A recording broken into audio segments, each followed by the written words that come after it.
샬롬, 좋은 아침입니다. 오늘 말씀은 요한복음 11장 17절부터 27절까지입니다. 예수께서 와서 보시니 나사로가 무덤에 있은지 이미 나으리라. 베다니는 예루살렘에서 가깝기가 한 오리쯤 되매 많은 유대인이 마르다와 마리아에게 그 오라비의 일로 위문하러 왔더니 마르다는 예수께서 오신다는 말을 듣고 곧 나가 맞이하되 마리아는 집에 앉았더라. 마르다가 예수께 여짜오되 주께서 여기 계셨더라면 내 오라버니가 죽지 아니하였겠나이다. 그러나 나는 이제라도 주께서 무엇이든지 하나님께 구하시는 것을 하나님이 주실 줄을 아나이다. 예수께서 이르시되 너의 오라비가 다시 살아나리라. 마르다가 이르되 마지막 날 부활 때에는 다시 살아날 줄을 내가 아나이다. 예수께서 이르시되 나는 부활이요 생명이니 나를 믿는 자는 죽어도 살겠고 무릇 살아서 나를 믿는 자는 영원히 죽지 아니하리니 이것을 네가 믿느냐? 이르되 주여 그러하외다. 주는 그리스도시요 세상에 오시는 하나님의 아들이신 줄 내가 믿나이다. 아멘. 나사로가 생사를 두고 총각을 다투는 위급한 상황에서도 오히려 이틀을 더 유하시고 예수는 이제 베다니에 도착합니다. 이렇게 하신 이유는 나사로를 덜 사랑하셔서도 아니고 나사로의 일보다 더 중요한 일이 있어서도 아니었습니다. 하나님의 숨은 뜻은 무엇일까요? 예수님이 제자들과 도착했을 때 나사로는 이미 죽어서 무덤에 있은 지 나흘이 되었습니다. 유대 문헌들에 의하면 사람이 새로 장사가 되면 무덤에 사흘 동안 있는지 정말 확인하는 절차가 있습니다. 3일 동안 그 혼이 그 몸에 다시 3일 동안은 다시 돌아오는데요. 사흘이 되면 완전히 끝났음을 유대인들은 확정한다는 유대 문헌이 있습니다. 따라서 이 나흘이라는 시간은 죽은 자가 살아날 일말의 희망도 완전히 사라진 때를 당시 유대인들에게는 의미한다고 볼 수 있습니다. 예수님은 아무도 이 죽음의 현실을 뒤바꿀 수 없다고 생각했던 그때 사람의 기대가 완전히 사라진 그때 오신 것입니다. 장례가 끝나갈 무렵 그곳에 당도하신 예수님을 마르다가 맞이하러 나갑니다. 나사로는 죽고 남은 자들은 슬픔에 잠겨 있는 가운데 마르다는 만일 당신이 계셨더라면 이라고 말하면서 예수께서 그 자리에 계셨더라면 오빠가 죽지 않았을 것이라고 아쉬움을 토로합니다. 예수께서 하나님의 아들이시고 능력의 하나님이신 것은 믿었지만 왜 지체하셨는지는 다 이해할 수 없었던 것입니다. 그럼 마르다를 향해 주께서 응답하시듯 너의 오라비가 다시 살아나리라 라고 말씀하십니다. 이미 죽은 지 나흘이나 되어 부패가 진행되고 있는 상태인데요. 예수님은 무슨 말씀을 하시는 것일까요? 마르다는 예수님의 부활을 마지막 날에 있을 일이라고만 여겼습니다. 언젠가는 그렇게 되겠지만 지금 현실은 절망적이고 또 죽음에 갇힌 그의 생각에서 벗어나지 못하고 있었던 것입니다.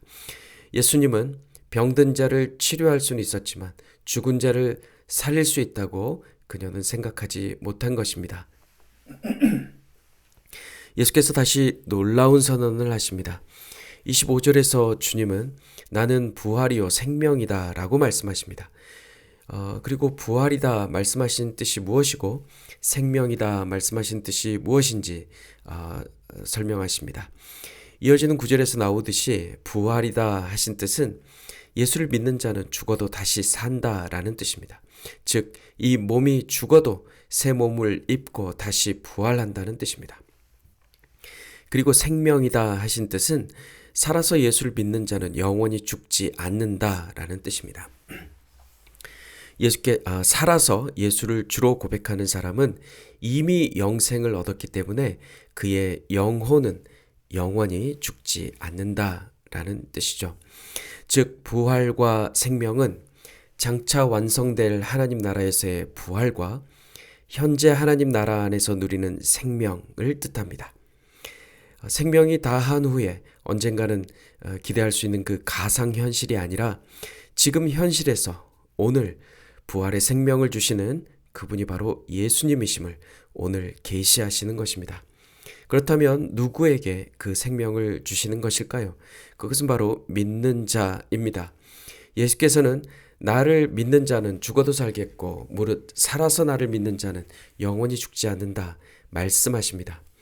죽어서도 영원히 살지만 살아있는 동안에도 생명의 능력을 경험하면서 죽음에 삼켜지지 않는 복된 삶을 살 것을 우리 주님이 약속하시는 것입니다.